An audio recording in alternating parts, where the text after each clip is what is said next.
할렐루야. 오늘도 거룩하고 복된 주일입니다. 우리 함께 기쁘고 감사하면서 또 소망 가운데 하나님을 찬양하며 예배드리기를 원합니다. 우리 다 일어나셔서 살아계신 하나님을 찬송하며 예배드리겠습니다.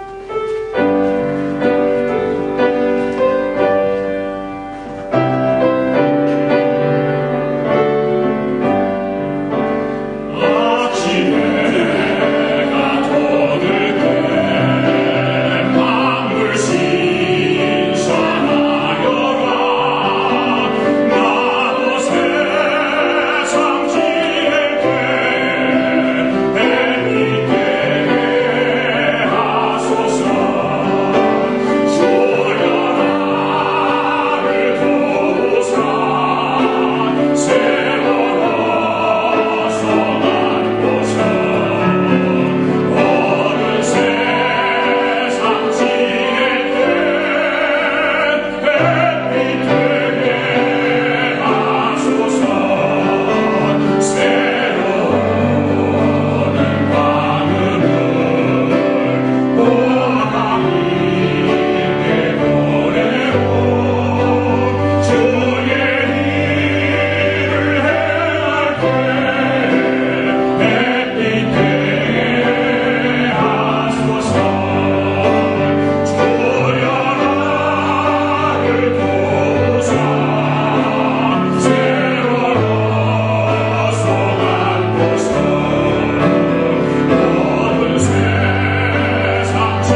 하나님이여 나를 보호하소서.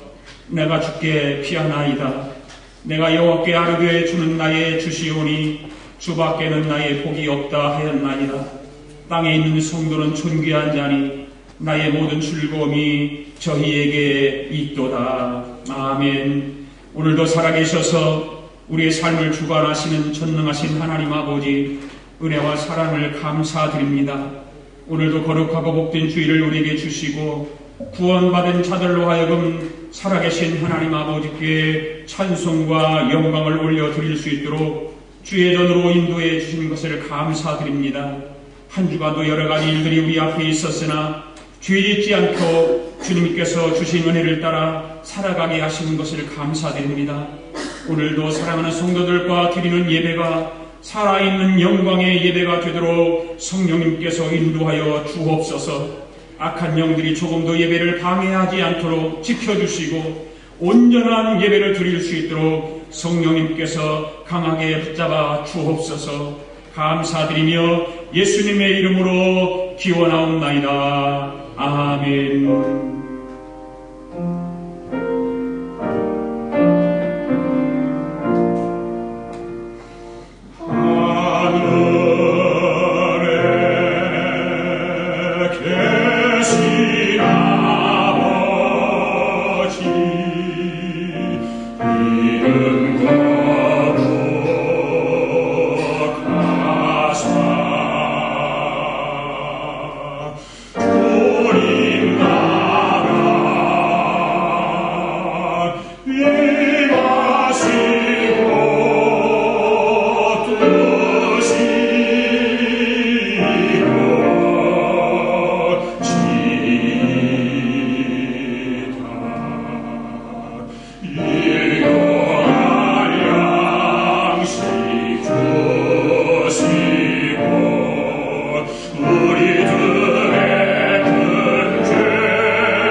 앉으셔서 교도문 시편 32편 함께 교도하시겠습니다. 허물의 사함을 받고 자신의 죄가 가려진 자는 복이 있도다. 마음에 감사함이 없고 여호와께 존재를 당하지 않는 자는 복이 있도다. 내가 입을 열지 아니할 때에 종일 신음함으로 내 뼈가 쇠하였도다.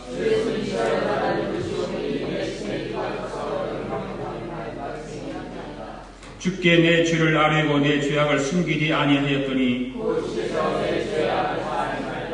이로 말미암아 모든 경건한 자는 주를 만날 길을 얻어서 주께 기도할지라.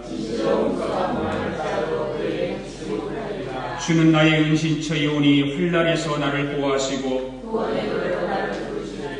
너희 의인들아 여호와를 기뻐하며 즐거워할지어다.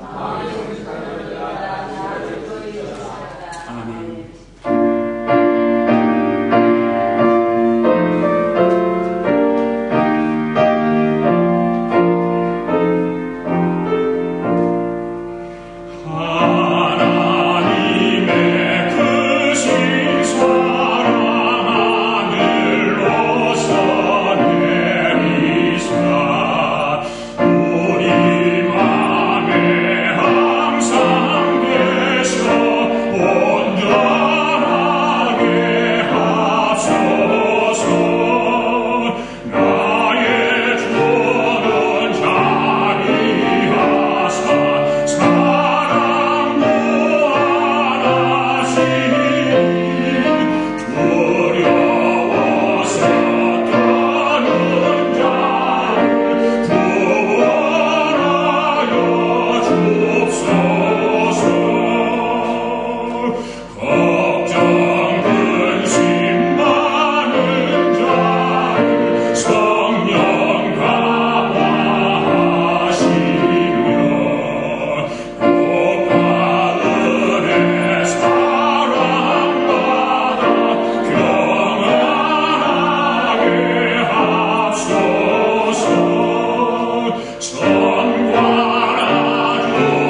아버지 감사합니다. 지난 한 주간도 주님의 안보에 팔아내 두셨다가 오늘 이렇게 주님 전에 나와 주일 재단을 쌓도록 인도하여 주시니 감사합니다. 저희들 연약하여 세상 속에서 유혹에 흔들릴 때도 있지만 그럼에도 불구하고 주님의 자녀로서의 삶이 부끄럽지 않은 주님이 늘 함께 저희를 지키심입니다. 힘들 때나 기쁠 때나 늘 주님께 감사와 기도로 기도를 놓지 않으며 늘 주님 곁을 지키는 저희들 되게 하옵소서. 성도들의 몸과 마음을 강건케 하옵시며 영성의 소중함을 알며 기도로서 성령의 불꽃이 꺼지지 않게 하옵소서. 할렐루야. 하나님 아버지, 저희들 아가페 교회에 연약합니다. 주님이 세우신 이 교회가 하나님 아버지의 능력 안에서 이 자리가 차고 넘치는 공의 역사가 있기를 간절히 바랍니다. 비록 지금은 연약하나 주님께서 함께 하시면 하나님 아버지 이 교회가 주님께 영광 돌리며 주님의 기쁜 교회가 될 수 있음을 믿고 하나님 감사드립니다. 할렐루야. 하나님 아버지, 저희 교회 이 재단에 세워주신 홍 목사님을 하나님 아버지께서 기름 부으사 성령으로 강건케 해주시오며 하나님 아버지 말씀을 전할 때마다 하나님 저희들 하나님 아버지 정말 아멘으로서 하답하며 하나님 아버지의 그 오묘한 그 비밀을 알 수 있는 그러한 자리가 될 수 있도록 함께 하옵소서. 할렐루야. 하나님 아버지, 지금 주님께서 이 자리에 함께 하시고 있습니다. 하나님 아버지, 지금은 예배 시작이 오니 끝날 때까지 하나님 함께 해주시오며 저희들 드리는 모든 기도와 예배가 하나님 아버지 기쁨과 영광이 되게 도와주셨기를 간절히 바라고 원하나이다. 성령이 늘 저희들 함께 하옵시며 하나님 아버지 이 자리에 있는 모든 저희들 성도들에게 주님의 축복이 함께 하심을 간절히 바라고 원하며 예수 그리스도 이름으로 기도드렸습니다. 아멘.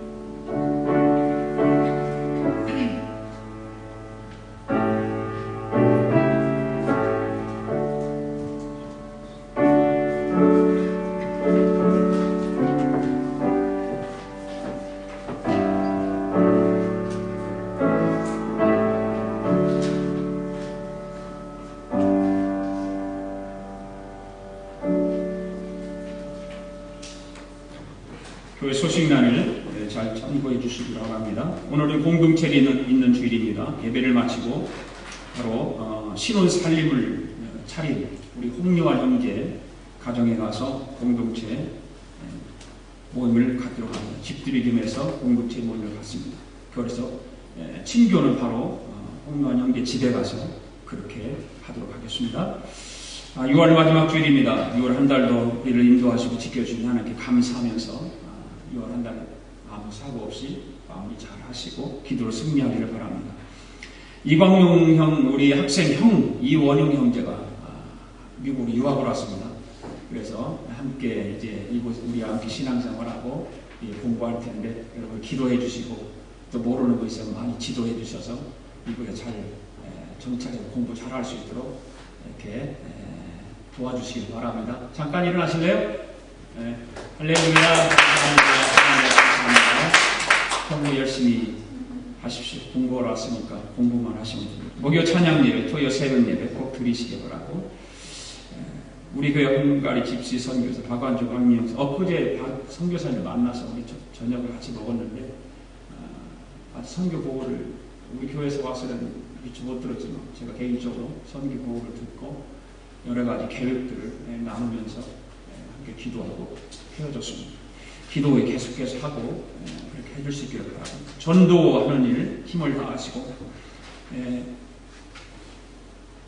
빈자리를 하나씩 채워서 우리 아가페 교회가 부흥할 수 있는 그런 교회가 될 수 있도록 여러분들 전도에 힘쓸 수 있기를 바랍니다. 이제 하나님 말씀 함께 봉독해 올리도록 하겠습니다. 봉독해 올린 하나님 말씀 마태복음 25장 34절부터 36절까지 있는 말씀입니다. 마태복음 25장입니다.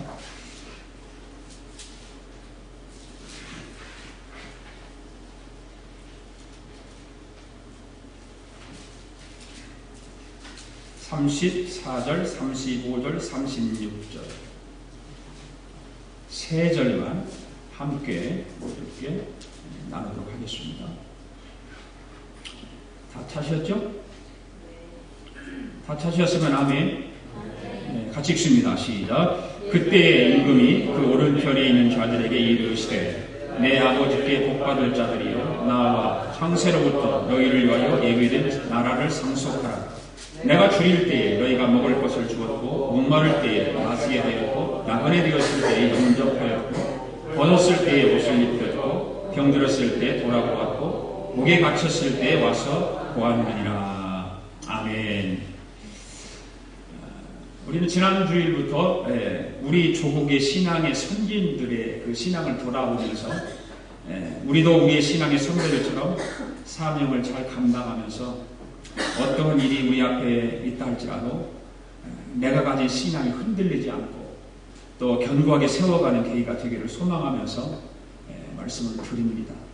비록 우리의 그 신앙의 선배들, 선진들이 성경에는 이름이 기록되어 있지 않지만 성경에 기록되어 있는 하나님의 사람들과 같이 모두가 훌륭한 분들이고 그들의 신앙의 발자취를 우리는 돌아보아야 할 그런 책임도 있고 돌아보면서 우리의 신앙을 다질 필요가 있는 것입니다. 그래서 우리나라에서 훌륭한 신앙인들을 이렇게 돌아보면서 말씀을 드리고 있는 것입니다. 그래서 지난 주일에는 이기풍 목사님에 대해서 말씀을 드렸습니다. 이기풍 목사님은 우리나라 최초의 선교사요 전도의 붐을 일으켰던 목사님이었습니다. 제주도와 전라도의 선교사로 파송받아서 교회들을 세우고 수많은 죽어가는 영혼들을 주님께 인도하는 위대한 업적을 남긴 신앙의 선진입니다. 우리의 신앙의 훌륭한 선배입니다.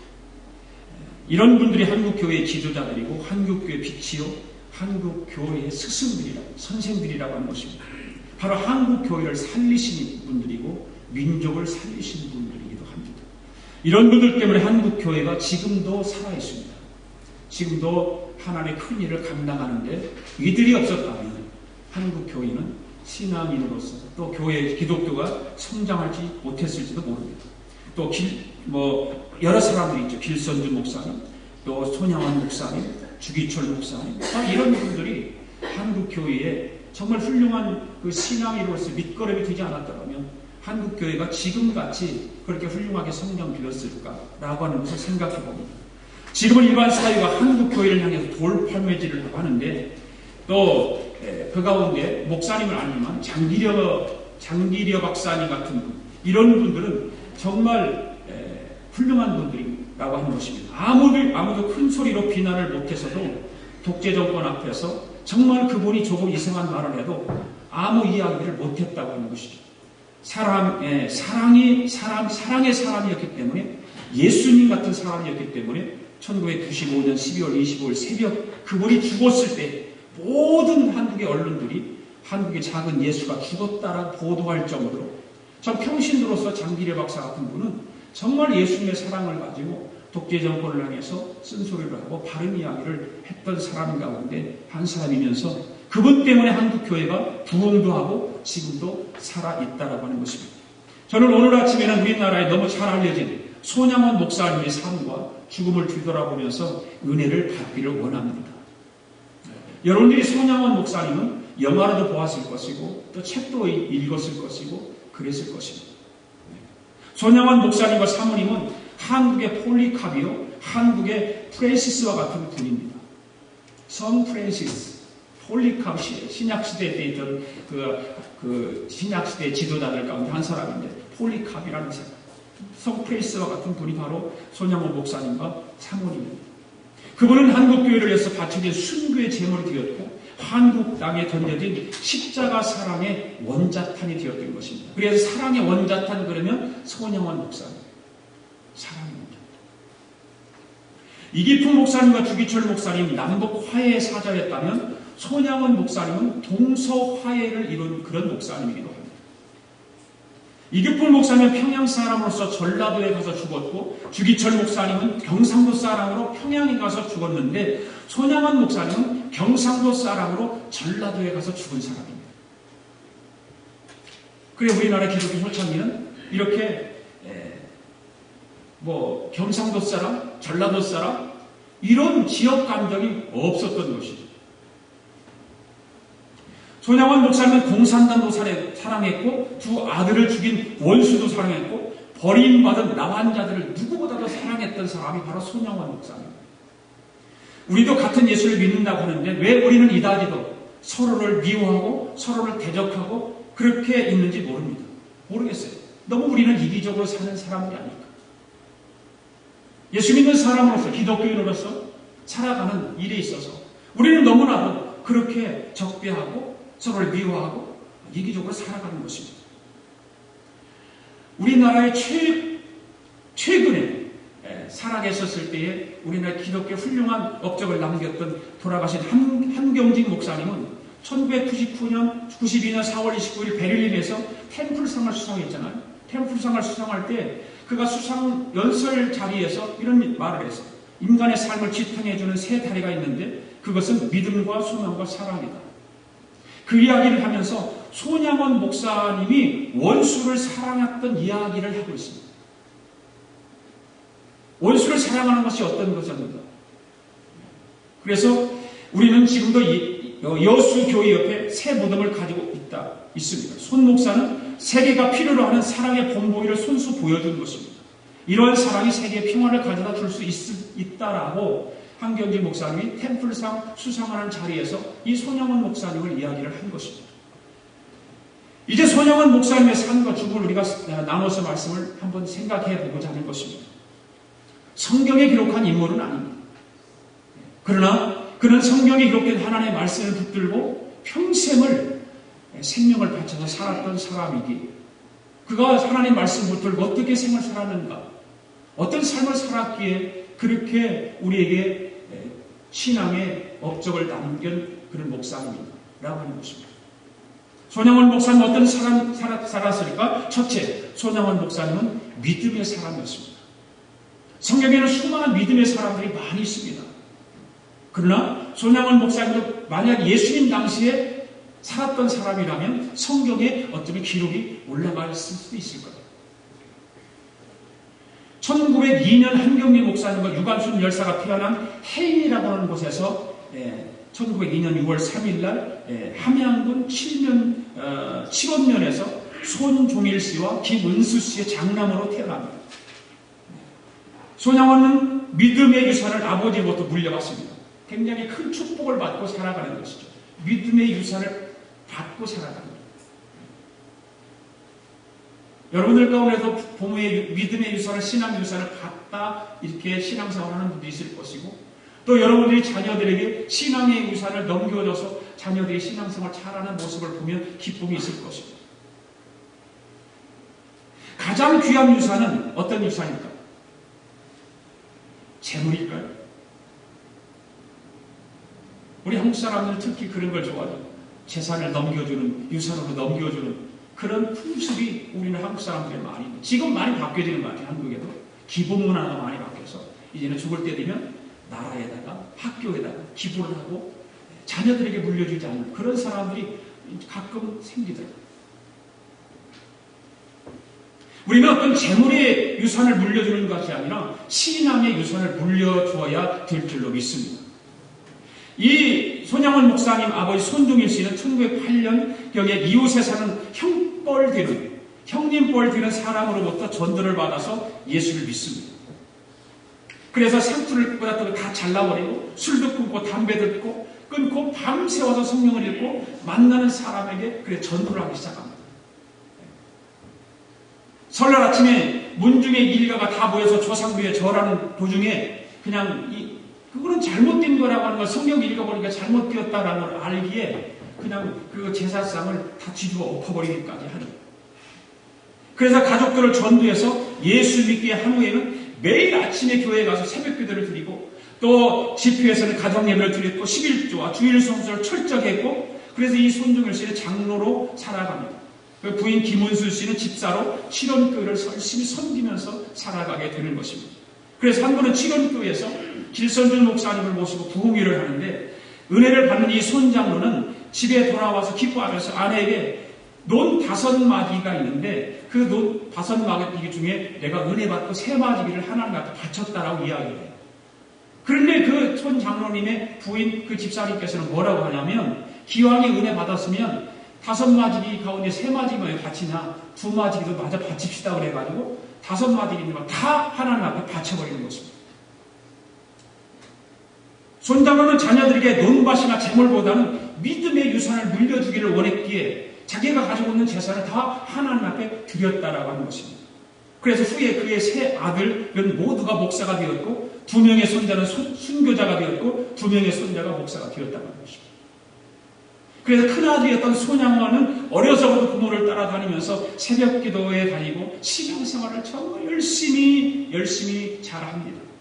그래서 손양화는 11살 때 칠원 보통학교에 입학하는데 일본인 장교 그 교장이 매일매일 일본 왕을 향해서 절하는 그런 신사 숭배 같은 거죠. 신사 참배 같은 거. 바로 동방요배라고 하는 것을 수업하기 전에 매일 하는 거예요.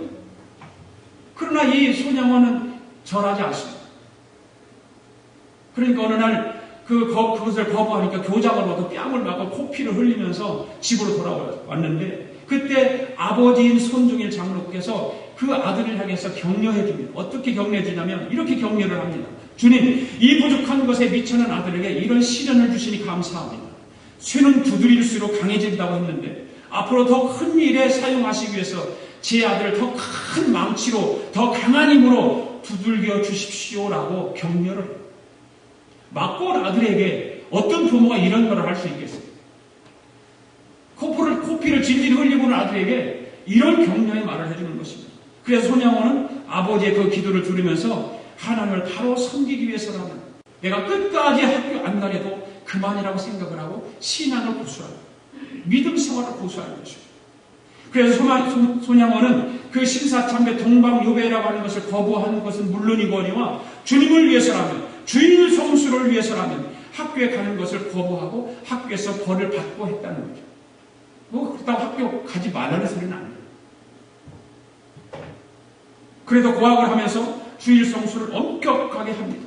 주일날 일을 하지 않는다고 만두가게로부터 쫓겨나면서 그는 주일을 지킵니다. 만두가게 일하는데 주일날 와서 일하라고 하니까 나는 주일날 일 못합니다. 주일 성수해야 됩니다. 그러니까 쫓겨나게 됩니다. 굶어도 못 배워도 주일에는 일을 하지 않고 교회에 나가서 예배를 드려야 한다고 하는 철저한 그 신앙의 중심. 믿음의 사람이었던 것을 바로 증명으로 보여주는 것이죠.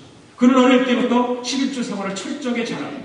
만두가게에서 쫓겨나서 이리저리 일자리를 찾아다니면서 그가 모아둔 돈도 다 써버리고 3일을 굶어했는데 막다른 골목에 선 손양원이 주머니에 남아있는 자기가 벌어서 11조 하려고 모아두었던 70전이 생각나는 거예요. 굶주리고 배가 고프니까. 그런데 그 돈은 11조였는데 그렇기 때문에 자기가 굶어 죽으면 죽을지언정 이 하나님의 돈을 도둑질할 수 없다라고 생각을 하고 그가 다니던 그 당시 안국동 교회에 11조를 바칩니다. 금방 굶어서 죽게 생겼는데 바로 믿음의 사람 손양원의 신앙생활이 어렸을 때부터 이렇게 했다라고 하는 것이 기록하고 있죠. 그래서 손양원은 19살 때 1921년 일본으로 건너가서 동명의 스가모 중학교 야간부에 진학하면서 낮에는 우유배달, 신문배달을 하고 밤에는 공부해서 1923년에 졸업을 합니다. 그는 일본에서 공부하면서 산기도와 노방도들을 얼마나 열심히 했는지 모릅니다. 22살 때 1924년 귀국해서 19살에 정양순 양과 결혼을 하고 칠원교회 집사로 교회 봉사를 시작합니다. 그래서 1926년 3월에는 진주에 있는 경남 성경학교에 입학하는데 여기서 성경학교에 강사했던 주기철 목사님을 만나게 돼요. 주기철 목사. 그래서 손양호는 3년 동안 경남 성경학교에 다니면서 주기철 목사에게 순교신앙을 배우기 시작합니다. 순교신앙이 어떻게 되었습니까? 그는 성경학교 졸업 후에 여러 교회를 개척하여 전도사로 복음을 전하기 시작합니다. 손양원 전도사는 1935년 4월 33세에 평양신학교에 입학을 하고 1939년 7월에 졸업을 하고 졸업을 하다가 경상도 사람으로서 전라도 여수에 있는 나병 환자들이 집중적으로 몰집되어 있는 그 병원에 그 예양원 교회에 전도사로 부임을 하기 시작합니다. 손양원 전도사는 1939년 7월부터 사랑과 정성을 쏟으며 그 예양원 교회에서 나환자들을 섬기기 시작하죠. 그러나 일본 경찰은 1940년 9월 25일 수요 예배를 마치고 집으로 가는 손양원 전도사를 연행해 갑니다. 왜? 신사참배를 반대했다. 손양원 전도사는 일본 경찰들에서 체포되어서 여수경찰서, 광주형무소, 경성구치소, 청주구치소 등에서 8.15 해방까지 5년간의 옥고를 치르면서 갖은 고문을 다 당합니다. 그러나 그 고문 가운데서 일편단심 신앙을 결코 포기하지 않습니다.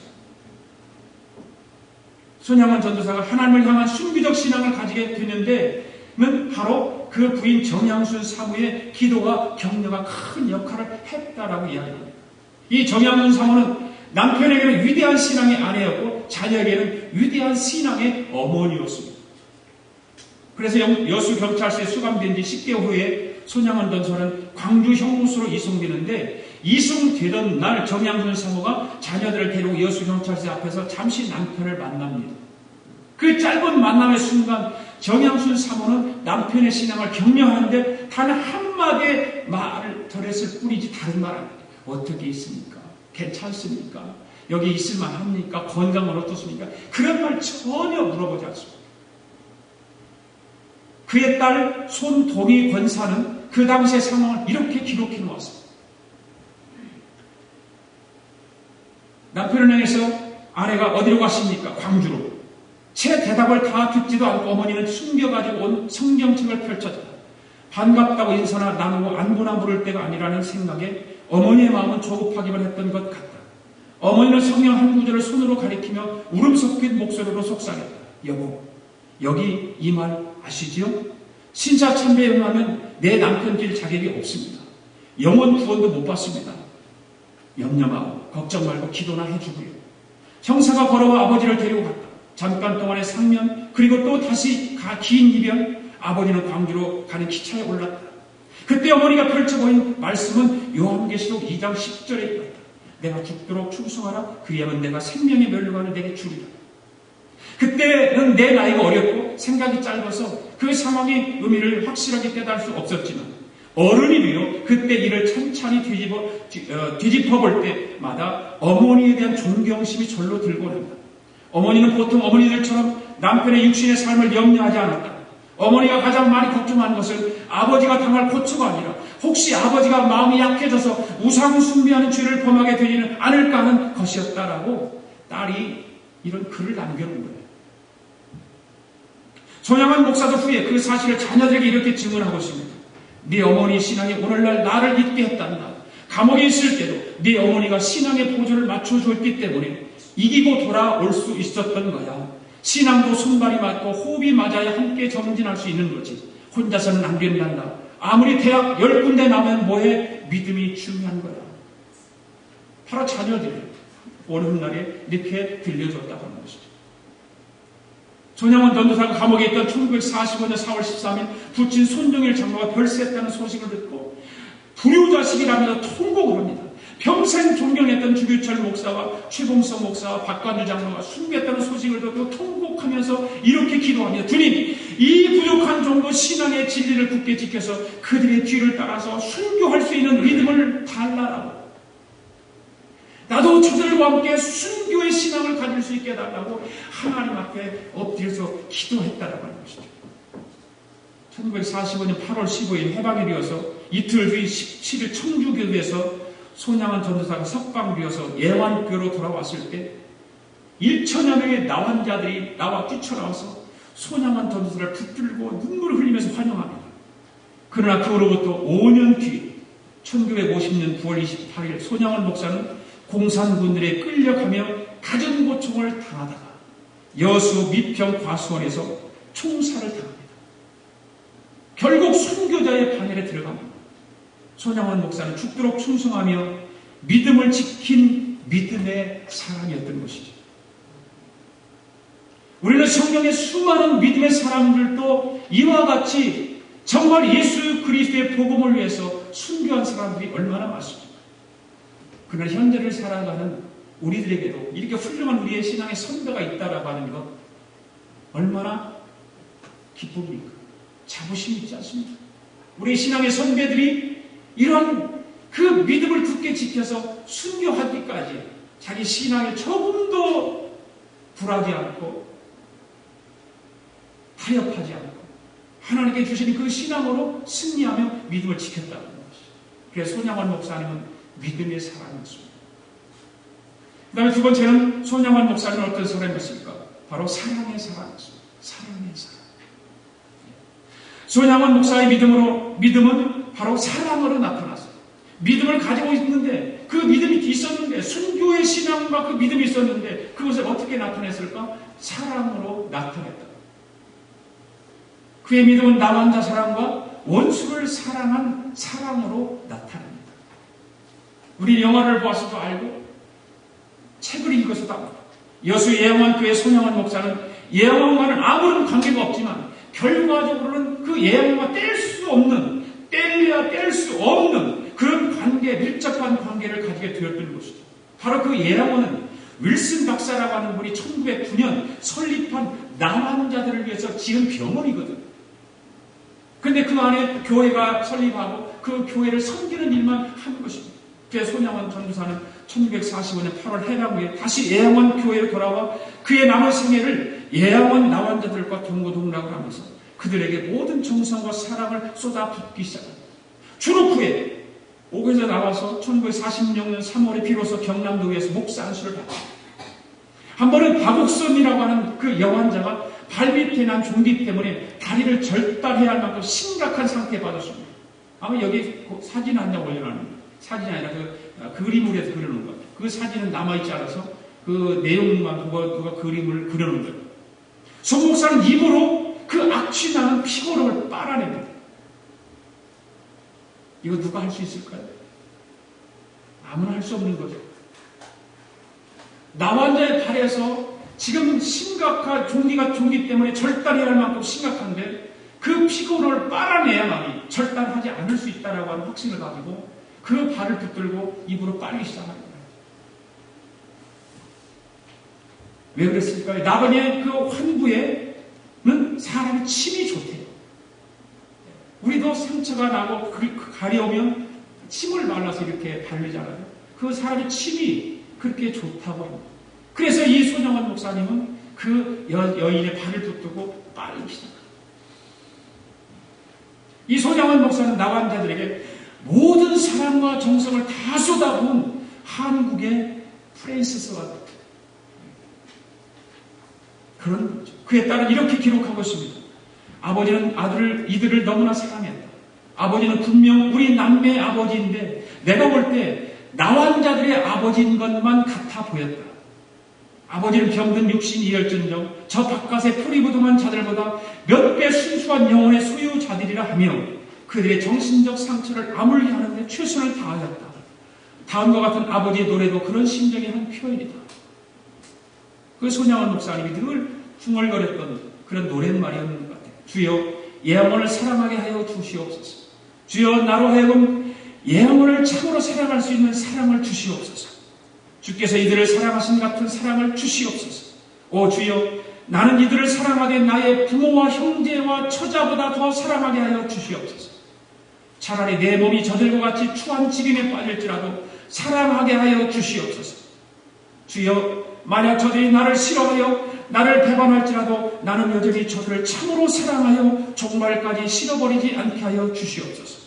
오 주여 내가 이들을 사랑한다 하오나 인위적 사랑, 인간적 사랑이 되지 않게 하여 주시옵소서. 사람을 위하여 사랑하는 사랑이 되지 않게 하시고 주를 위하여 이들을 사랑하게 하여 주시옵소서. 주님보다는 더 사랑치 않게 하여 주시고 주여 내가 또한 세상에 무슨 명예심으로 사랑하거나 말세에 무슨 상급을 위하여 사랑하는 욕망적 사랑도 되지 않게 하여 주시옵소서. 다만 그리스도의 사랑의 내용에서 되는 사랑으로서 이 불쌍한 영혼들만을 위한 단순한 사랑이 되게 하여 주시옵소서. 오 주님, 나의 남은 생일 몇 해일지는 알 수 없으나 이 몸과 마음 주께 맡긴 대로 이 영혼을 위하여 중심으로 사랑케 하여 주시옵소서. 이런 노랫말, 이런 기도의 내용들을 늘 했던 것 같아요. 그래서 딸이 이걸 듣고 기록해 놓은 것이죠. 영혼 나반들에 대한 손양원 목사님의 사랑의 이 노래에 그친 것이 아니라 그의 삶은 그대로였습니다. 인위적인 것도 아니었고 어떤 억지로도 아니었고 정말 예수 그리스도로부터 받은 그 사랑을 그대로 몸에 간직하고 그걸 그대로 삶 속에서 옮겨서 실천한 것입니다. 그의 사랑에 그치는 그뿐만 아닙니다. 1948년 10월 19일 여수 순천 반란 사건 때 우리는 다 잘 알지 않습니까? 사랑하는 믿음의 두 아들, 바로 동인군과 동신군이 공산 폭도들에게 붙잡혀가지고 10월 21일 순천경찰서 뒷마당에서 총살을 하고 잡혀가지고 그냥 총으로 갈기는 거죠. 예수를 부인하라고, 부인하면 살려줄 테니까 예수를 부인하라고 했는데 이 손양원 목사님의 두 아들 동신군과 동인군은 부인하지 않습니다. 그러니까 총으로 죽입니다. 바로 예수를 그들에게 증거하다가 총살을 당하는 거예요. 이 두 아들이 죽었다는 소식을 아버지가 듣습니다. 이 손양원 목사 내외는 엄청난 충격에 쌓여서 비통해 합니다. 반란 사건이 진압되고 두 아들을 죽인 그 안개선이 잡혔다는 소식을 듣습니다. 손양원 목사는 밤을 새워서 통곡하고 기도하고 교회를 나오면서 이렇게 말합니다. 저 영혼이 불쌍해. 저 영혼이 불쌍해. 어쩌지? 내 아들은 죽어서 천국 갔는데 앉아서는 죽으면 지옥 갈 텐데 저 영혼이 불쌍해. 저 영혼이 불쌍해. 그렇게 중얼거립니다. 결국 손양원 목사의 마음에는 커다란 그 사랑의 폭풍이 일어나기 시작합니다. 그를 살려야 한다. 그를 죽여서는 안 돼요. 그를 용서해야 돼요. 그를 사랑해야 돼요.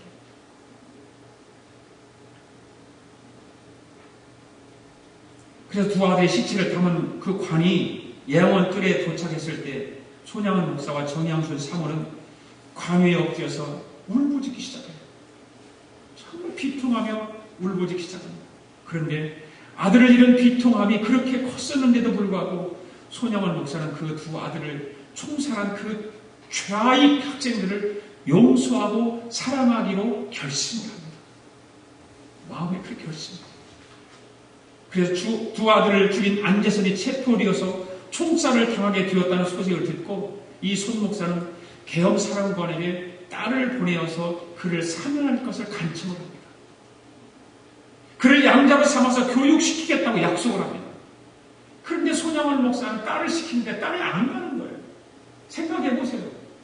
자기 오빠를 총살 죽인 그 사람을 용서하겠다고 가라고 하니까 딸이 가겠습니까? 반항을 엄청나게 하는 거죠. 그래 아버지는 딸을 설득하기 시작합니다. 동희야, 내 말 잘 들어봐. 내가 무엇 때문에 5년 동안이나 너희를 고생시키면서 감옥 생활을 견뎠겠니? 하나님의 계명을 지키기 위함이 아니겠느냐? 제 1, 2계명과 함께 원수를 사랑하는 말씀도 똑같은 하나님의 명령인데 내 어찌 명령을 순종치 않는단 말이냐? 원수를 사랑하라고 하는 명령에 순종치 않는다면 과거 5년간의 감옥살이가 모두 헛수고 너희를 고생시킨 것도 헛고생만 시킨 꼴이 되고 만다. 그러니 동희야, 가만히 생각해보아. 그 학생을 죽여서 우리에게 무슨 이득이 되겠느냐? 아버지 이 말을 듣고 딸은 몇 번이나 반항하면서 아버지에게 소리 지르면서 대들었지만 혹 용서를 할 수 있을지 모르나 아들을 찾는다는 것만 무엇이냐고 악을 쓰면서 아버지에게 대들기 시작합니다. 아버지가 또 이야기해. 동희야, 용서만 가지고는 안 돼. 원수를 사랑을 했으니까 사랑하기 위해서는 그를 아들로 삼아야 돼. 딸은 자기 아버지에 반해서 아버지가 정말 하나님 그 절대 신앙에 순종하지 않을 수 없어요. 불복합니다. 끝까지 아버지 말씀을 따르겠습니다. 결국 다른 아버지의 용서와 사랑의 메시지를 극군 신문하는 그 군인에게 그대로 전합니다. 처형되기 10분 전에 이 동양이 그 취조하는 군인에게 달려가서 이렇게 아버지의 메시지를 전합니다. 아버지가 두어 오빠를 부린 자를 잡았거든 한 차례 매도 때리지 말고 그를 죽이지도 말라고 했어요. 그를 구해서 아들을 삼겠다고 했습니다. 성경 말씀에 원수를 사랑하고 했기 때문이래요. 그렇게 취조하는 군인에게 전합니다. 그는 숨도 내쉬지 않고 단숨에 말을 토해놓고는 책상에 엎드려서 소리내어 울기 시작합니다. 이 동양의 말이 끝나고 동양의 울음이 떠트리자 방에 있는 모든 사람들 모두가 충격을 받지 않겠습니까? 생각해 보십시오. 그래 취조를 하던 군인 입에서 물고 있던 그 담배가 떨어지는 줄도 모르고 손수건을 꺼내서 눈물을 닦으며 위대하시다, 훌륭하시다 감탄의 소리를 토해내기 시작합니다.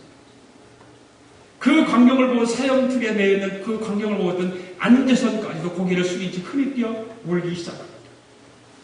손동희 권사는 그때를 이렇게 회상을 합니다.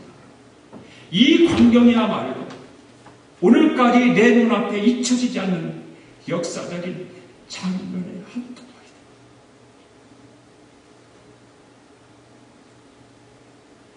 바로 사랑의 원자탄이 떨어진 장면이었다. 그렇게 이야기합니다.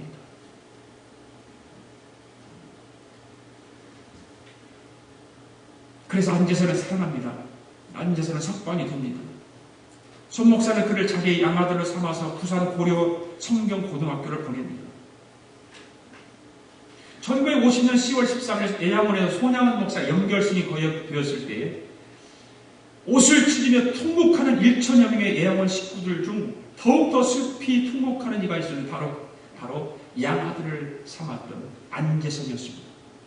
이 안재선은 결혼해서 4남매를 두었는데 장남은 대한신학교에 다니고 그는 후에 서울 이태원 외국인 아파트 경비의 일을 하면서 가난한 삶을 살았는데 평생 죄책감으로 살았다.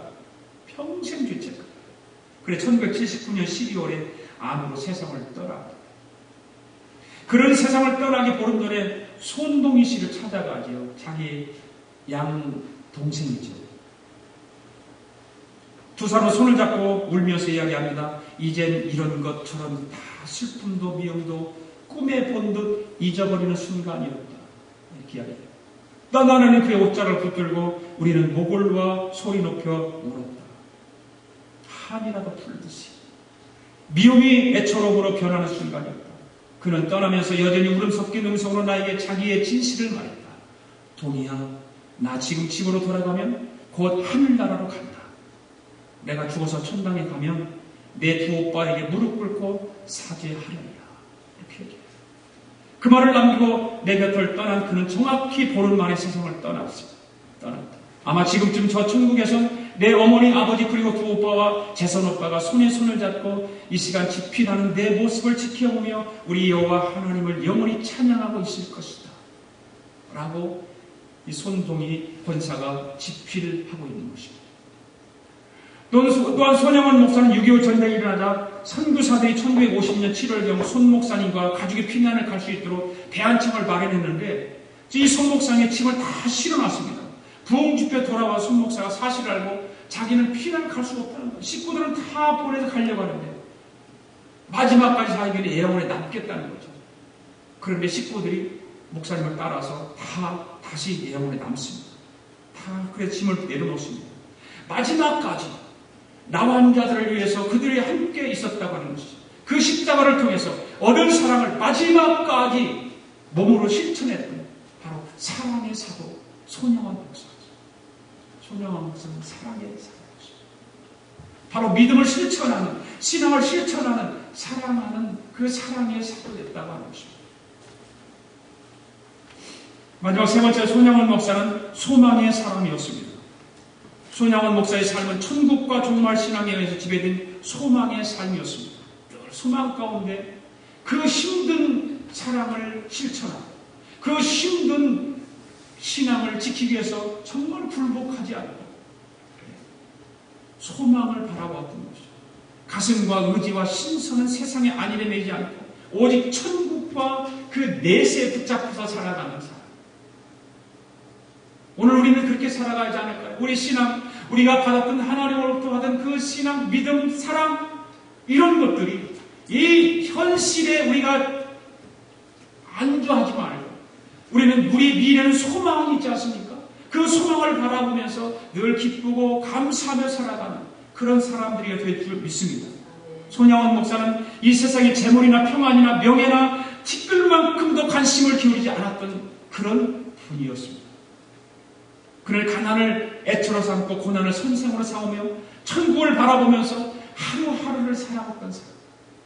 정말 예수님의 십자가의 뒤를 예수님이 가신 그 길을 따라갔던 바로 그 위대한 목사님. 손양원 목사는 옥중 생활을 하면서도 힘들고 지칠 때마다 손수 지은 그의 노래가 있지 않습니까? 주님 구대가 여러분 기억나나요? 낮에나 밤에나 눈물 머금고 내 주님 오시기만 고대합니다. 가실 때 다시 오마 하신 예수님 오 주여 언제나 오시렵니까. 고적하고 쓸쓸한 빈들판에서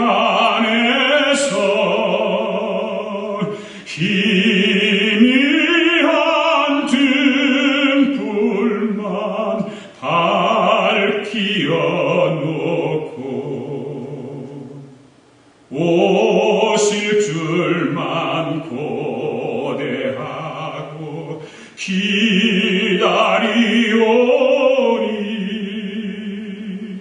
오 주여 언제나 오시렵니까. 이런 찬양을 더 많이 불러야 되는데 시간이 많이 가니까. 천년을 하루같이 기다린 주님, 내 영혼 당한 것 볼 수 없어서 이 시간도 기다리고 계신 내 주님, 오 주여 이 시간에 오시옵소서. 바로 소망 가운데 주님이 오시기를 기다리며 살았던 그 손양원 목사님의 신앙입니다. 손양원 목사님은 결국 1950년 9월 13일 공산군에 체포되어서 2주일 동안 온갖 수모를 다 당하고 9월 28일 밤 11시쯤 미평 과수원에서 총살당해서 48세로 순교를 당합니다. 손 목사는 자기를 죽이려고 하는 자들에게 복음을 전합니다. 그런데 총 개머리판으로 입을 얻어맞아서 피투성이가 되지만 마지막 순간까지 하나님께 간절히 기도하면서 하나님 앞으로 갑니다. 바로 우리의 신앙의 선배 손양원 목사님입니다. 그가 그렇게도 삼았던 천국으로 간 것입니다. 그 이튿날 아침 남편의 순교 소식을 접한 정양훈 사모는 남편의 시신 앞에서 지난밤에 갓 태어난 아기를 안고 피통하며 이렇게 말했다고 합니다. 오, 당신 소원대로 됐군요. 평소 주기철 목사님을 그렇게 부러워했는데 하나님 감사합니다. 평생 동안 주의 일을 하게 하시고 손양원 목사가 소원하던 순교를 허락해 주신 은혜 감사하고 또 감사합니다. 총살을 맞고 죽어간 남편의 시신 앞에서 감사하다라고 고백하는 그 사모님 또한 위대한 분이십니다. 신앙의 그 순교의 신앙을 걷게 하기 위해서 남편을 조금도 인간적인 말 한마디도 안 했던 그 사모님의 위대함도 우리는 본받아요. 그의 눈에서는 눈물이 하염없이 흘러내리고 있었어요. 정양훈 사모는 마지막까지 나환자들의 친구로 살다가 남편의 뒤를 위해서 나환자들과 함께 살다가 1977년 11월 26일 사랑하는 남편과 두 아들이 있는 천국으로 갑니다. 그가 운명하기 전에 그 가슴에 늘 꼬깃꼬깃 가지고 간직하고 있던 돈이 좀 있었나 봐요. 그래 그 돈을 꺼내서 딸에게 전하면서 이렇게 말해요. 딸아, 이 돈을 미량교회에 헌금해라. 미량교회에 갖다 줘라. 그 당시에 미량교회가 교회를 건축하고 있었던 것 같아요. 그의 시신은 남편의 무덤과 합장되었다고 합니다. 손양원 목사와 정양순 사모는 순교적 믿음을 지킨 믿음의 사람들이었고 생명을 다 바쳐 나온 자들과 원수를 사랑한 사랑의 성자들이었고 천국을 바라보며 산 소망의 사람들이었습니다. 손양원 목사님은 십자가의 사랑을 전한 위대한 성직자였습니다. 손양원 목사님의 몸에 밴 십자가의 그 향기가 나온 자들을 살리고 아들을 죽인 원수를 아들로 삼는 위대한 일을 감당한 신앙의 거정이었습니다. 우리는 오늘 이 땅에 떨어진 사랑의 원답한 손양원 목사님의 믿음과 사랑과 소망의 삶과 죽음을 우리가 나눴습니다. 저와 여러분이 주님을 따르는 그리스도인이라면 사나 죽으나 주를 위해서 살아야 될 줄로 믿습니다. 나에게 맡겨진 사명을 조금도 소홀함이 없이 정말 십자가 지는 심정을 가지고 맡겨진 사명을 감당해야 될 줄로 믿습니다. 십자가의 능력과 십자가의 은혜가 우리의 삶을 믿음과 사랑과 소망의 삶으로 인도하기 때문에 그렇습니다. 손양원 목사님의 너무나 귀하고 고배로운 삶, 죽음 앞에서 우리의 부끄러운 신앙을 돌아보면서 우리에게도 믿음과 사랑과 소망을 달라고 기도하며 하나님 말씀 붙들고 살아가는 저와 여러분들 다 되실 수 있기를 주님의 이름으로 축복합니다. 기도하겠습니다. 살아계신 하나님 아버지 감사합니다. 우리 신앙의 선진, 그 신앙의 거장 손양원 목사님의 발자취를 돌아보고 나의 신앙을 돌아보게 하시고 나는 현재 어떻게 신앙생활을 어떻게 살아갈까? 하나님의 사랑을 경험하게 하시니 감사합니다. 부족하고 연약한 저희들, 이 위대한 업적을 남긴 손양원 목사님과 같이 오직 십자가의 사랑을 가지고 살아가는 것이고 나에게 주신 그 믿음이 헛되지 않도록 사랑의 실천을 하며 살아가는 저희들 되게 하옵소서.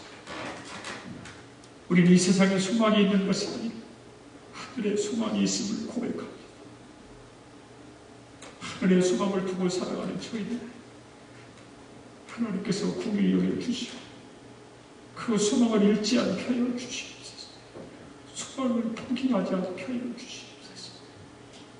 우리 연약함과 부족함을 보살펴 주시는 하나님께서 우리에게 주신 사명을 잘 감당하게 하여 주시옵소서. 현대는 물질 만능 위에 살아가는 우리들인데 물질 때문에 우리의 신앙이 퇴보당하지 않게 하시고 우리 신앙이 땅에 떨어지지 않게 하시고 마귀가 좋아하는 일을 하지 않도록 성령을 도와주시옵소서. 우리 신앙의 성도들과 같이 하늘의 소망을 두고 주님 십자가 가신 그 길을 따라가는 위대한 신앙인들 되도록 성령님 인도하여 주시옵소서. 우리 아가페 교회 그렇게 되기를 원합니다. 우리 아가페 교회 몇 명 안 되는 성도들 모두가 그렇게 살기를 원합니다. 하나님께서 강하게 붙잡아 주시소. 하나님의 사랑을 경험하고 하나님의 사랑을 내 삶 속에서 실천하며 살아갈 수 있도록 우리 하나님 인도하여 주시옵소서. 아버지 감사합니다. 예수님의 이름으로 기도드렸습니다. 아멘. 우리 시간에 다 일어나셔서 찬양을 부르는데 이 찬양 가사를 깊이 생각하면서 나 지극히 작은 자 주인 예수 무익한 날 부르셔서 간절한 기대와 소망 부끄럽지 않게 십자가 전하게 하셨네라고 하는 찬양입니다. 간절한 마음을 가지고 우리 함께 찬양하기를 원합니다.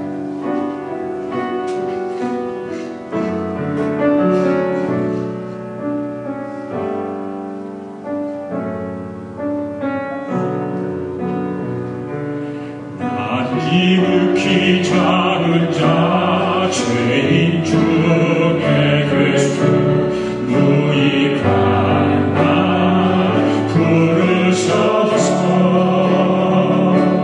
간절한 기도와 부끄럽지 않게 십자가 전개하셨네.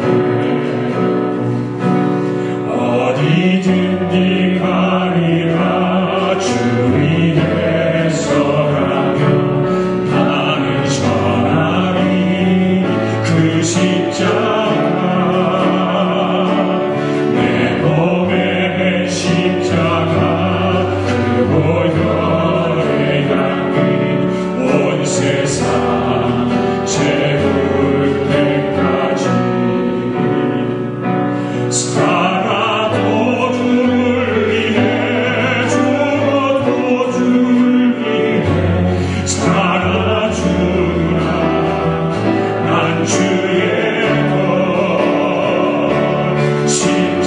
십자가의 능력 십자가의 소망 내 안에 주가 사시는 것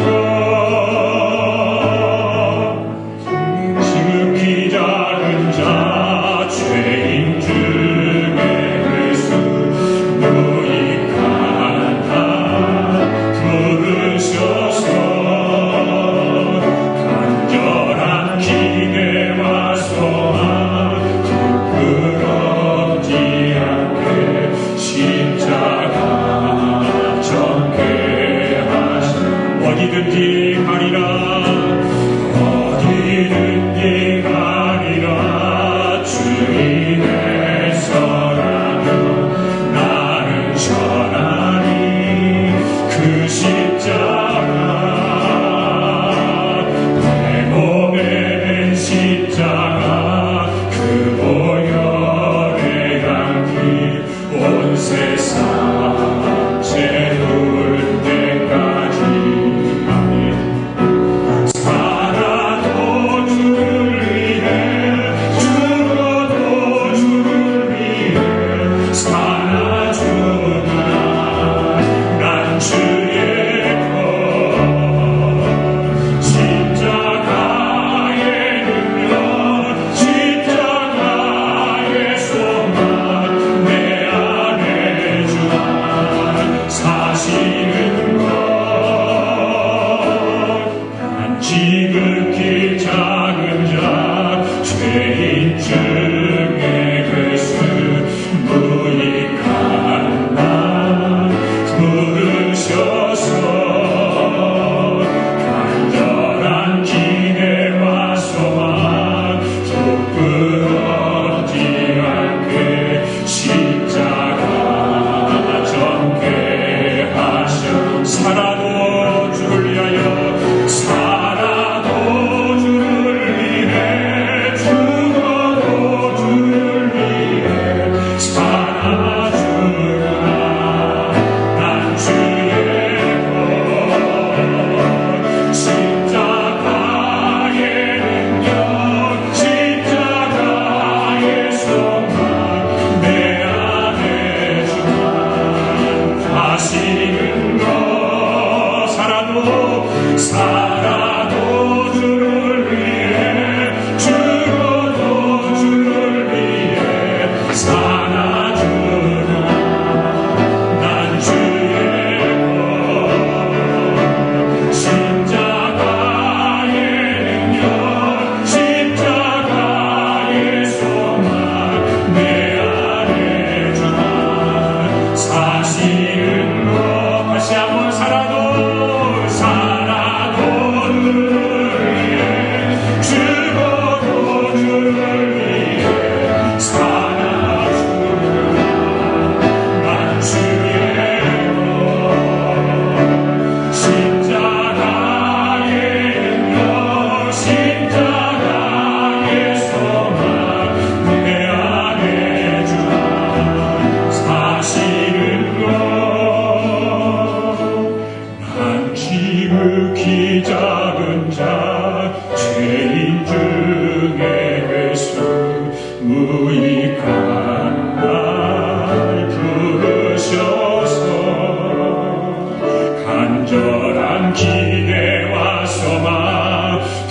부끄럽지 않게 십자가 전케 하셨네. 내 사랑 나의 십자가, 내 사랑 나의 십자가. 하나님 아버지 감사합니다. 내 몸에 맨 십자가를 사랑하고 그 십자가를 위해서 사나 죽으나 주를 위해서 살아가는 저희들 되게 할 수 있도록 은혜 베풀어 주심을 감사합니다. 오늘도 하나님 앞에 이 귀한 예배를 드리면서 우리 허락하신 귀한 물질들을 구별하여 하나님 앞에 봉헌에 올렸습니다. 소득의 10분의 1, 11조의 물을, 감사의 물을, 성도의 물을, 마음의 소원을 물질에 담아 하나님 앞에 올려드렸습니다. 사랑하는 성도들, 많이 써야 할 것도 많은데, 사용할 것도 많은데, 하나님의 것을 이렇게 구별하여 드릴 수 있는 믿음 주시면 감사합니다. 저들의 삶을 축복하시고, 저들의 직장과 가정을 축복하시고, 저들의 경영하는 기업을 축복하여 주셔서 정말 이 땅에 살면서 조금도 물질 때문에 어려움 당하지 못하고 하나님 지켜주시고 하나님 채워주시기를 원합니다. 저들의 신앙을 통해서, 저들의 믿음을 통해서 구제하는 일에 힘쓸 수 있게 하시고 하나님의 나라를 위해서 선교사를 돕는 일에 힘쓰게 하시고 이 땅에 살면서 마음껏 하나님의 일을 감당할 수 있도록 하늘의 보화를 열어 주시옵소서. 하늘의 문을 열어서 저들에게 복을 허락하여 주시옵소서. 건강치 못한 성도들이 있습니다. 하나님 건강을 지켜주시고 치료하여 주시옵소서. 우리 귀가 잘 들리지 않는 우리 권사님 귀를 열어 주시옵소서. 우리 평경 성도님 당 때문에 고통 가운데 있어 치료하여 주시옵소서. 홍복수 사모 신장 때문에 하나님 구속해야 되는데 하나님 신장을 치료하여 주시옵소서. 이 모양 저 모양으로 질병 때문에 얼통하는 성도들 일일이 기억하여 주셔서 하나님의 치료의 광선을 발하여 주시옵소서. 헌신하고 충성하고 봉사하는 사랑하는 성도에게 헌신을 받으시고 하나님께서 날마다 기쁨과 감사와 소망 가운데 살아가는 믿음의 성도들 되게 하여 주시옵소서. 하나님의 교회가 풍성한 물질을 통해서 하늘나라를 위해서 마음껏 쓸 수 있도록 축복하여 주시옵소서. 많은 열매가 있게 하여 주시옵소서. 감사드리며 예수님의 이름으로 기도드립니다. 지금은 우리 예수 그리스도의 은혜와 하나님 아버지의 극진하신 사랑과 성령님의 감동 감화 충만하신 역사가 믿음의 사랑 손양원 목사님의 그 위대한 신앙의 업적을 우리가 이 시간에 함께 나누며 그 손양원 목사님과 같이 우리의 신앙을 지켜나가며 사랑으로 소망 가운데 살아가기로 다짐하고 돌아가는 사랑하는 성도들 머리의 우애와 성도들의 가정과 직장과 경영하는 기업 우애와 우리가 살고 있는 이 미학중국과 하나밖에 없는 우리 조국 우애와 주의 이름으로 모이는 교회의 우애 지금으로부터 영원토록 함께 하시기를 예수님의 이름으로 축원하옵나이다. 아멘.